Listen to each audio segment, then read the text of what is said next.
ओलों की ताकत कितनी खतरनाक हो सकती है ये तो हम सभी जानते हैं, लेकिन विदेशों में एक अजीब मिथ काफी समय से सुनने को मिलता है। कहा जाता है कि एक मछुआरे ने अपनी आंखों से देखा कि बेसबॉल जितना बड़ा ओला गिरकर एक नाव को डुबो गया। लेकिन सवाल ये है, क्या सच में ओले ने नाव में छेद कर दिया था जिससे पानी भर गया और नाव डूब गई, या फिर इतना ज्यादा ओला गिरा कि नाव का संतुलन बिगड़ गया और वो डूब गई। 3 दोस्तों की टीम ने इन दोनों संभावनाओं को टेस्ट करने का फैसला किया। इसके लिए उन्होंने 3 अलग-अलग मटेरियल की नावें तैयार की, एक एल्यूमिनियम, एक फाइबर ग्लास और एक लकड़ी की। साथ ही उन्होंने एक खास एयर कैनन बनाया जो बेसबॉल के आकार के ओले को तेज गति से लॉन्च कर सकता था। सबसे पहले उन्होंने 128 किलोमीटर प्रति घंटा की स्पीड चुनी, जो आमतौर पर गिरते हुए ओले की अधिकतम गति मानी जाती है। सबसे पहले एल्यूमिनियम की नाव पर टेस्ट किया गया। ओला तेज रफ्तार से आकर नाव से टकराया, लेकिन हैरानी की बात ये थी कि नाव पर कोई खास असर ही नहीं पड़ा।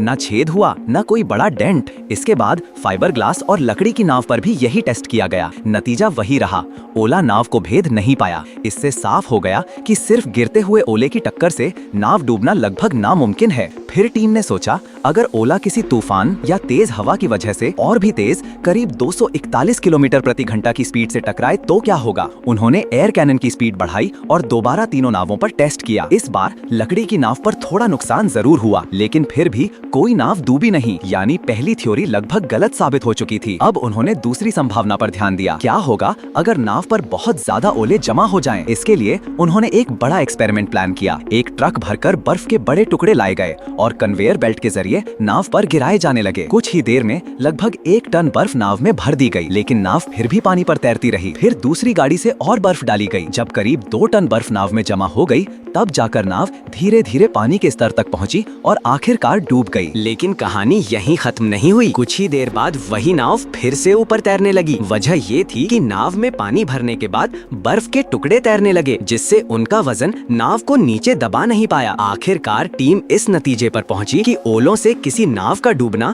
असल जिंदगी में लगभग असंभव है, क्योंकि अगर इतनी मात्रा में ओले गिरे कि नाव डूब जाए तो समझ लीजिए दुनिया में कोई बहुत बड़ा प्राकृतिक संकट आ चुका होगा।